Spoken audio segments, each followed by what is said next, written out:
Shoutout sa mga crusher natin, magandang araw sa inyong lahat at lalong lalo na sa ating client na nag-order nitong 85 inches QLED TV ng TCL. Maraming salamat po sa pag-order at pagtiwala. Ngayon guys ay background lang natin itong video na to dahil may gusto lang akong i-share sa inyo na nangyari ngayong araw at alam ko na kailangan nyong malaman to para hindi na kayo mabiktima pa. Nakakalungkot dahil may mga tao pa rin talaga na ayaw magbanat ng buto at hindi lumalaban ng patas. At eto na nga yun nangyari, may mga bagong modus na naman ng mga scammer ngayon at talagang napakagaling nila. Para sa mga crusher natin na mahilig mag-shop online lalo na sa marketplace, ganito ang ginagawa ng mga scammer ngayon. Ganito ang sistema, si scammer magpo-post ng ad sa marketplace. Yung na-experience ko ngayon, ang nakapost na ad sa marketplace ay 50 inches Samsung sa halagang 8,000, brand new sealed unit guys. Napakamura kaya ang dami talagang magiging interesado. Ngayon, pag may nakuha ng kliyente yung scammer guys, ang gagawin naman ng scammer ay maghahanap siya ng legit na seller.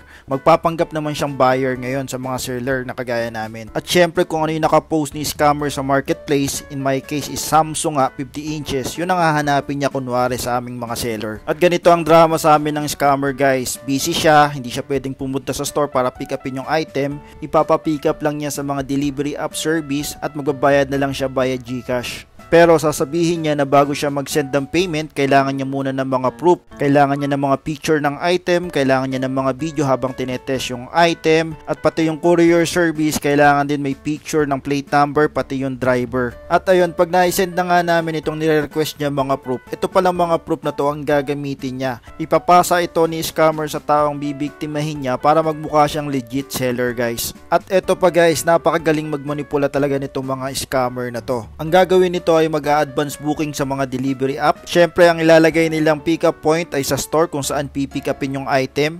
At ang drop point naman ay sa eksaktong address ng taong kanilang bibiktimahin. At syempre nakalagay din sa drop off yung kumpletong pangalan pati ang contact number ng kanilang bibiktimahin.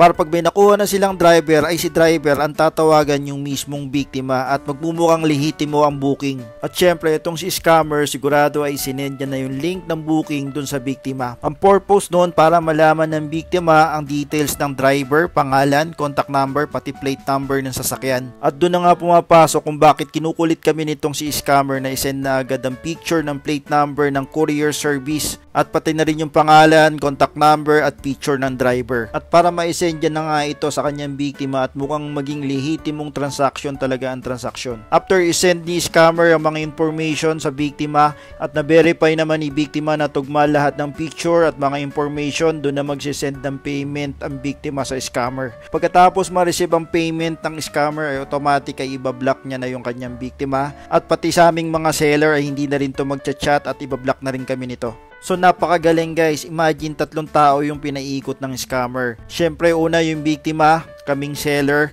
at pati na rin yung courier driver. Nakakalungkot lang dahil nalaman ko na ang biktima ay estudyante at pinag-ipunan lang yata yung pera at bigla na lang nawala dahil sa isang scam. So payo lang guys, para maiwasan natin may scam, maging mabusisi tayo sa mga nakakausap natin online lalo na sa marketplace. Wag na wag po tayo mag-send ng pera kung hindi natin kilala yung katransaksyon natin or hindi pa natin hawak yung item. Wag po tayong maniniwala sa mga sinesend na picture, mga video. Ngayon kung ang option mo lang talagang payment ay GCash or bank transfer, mas maganda i-video call mo na lang yung kausap mo at screenshot mo yung mukha niya para in case magkaroon ng problema ay alam mo kung sino ang hahabulin mo. At ito, pinaka-importante sa lahat, pag too good to be true, kagaya nito Samsung 50 inches, 8,000 lang brand new, wag po kayong maniwala dyan, sigurado ay scam yan. Wala pong 50 inches na 8,000 lang kahit anong brand. So yan lang guys, para sa mga crusher natin dyan, sana ay wag naman kayong mabiktima ng mga scammer na to.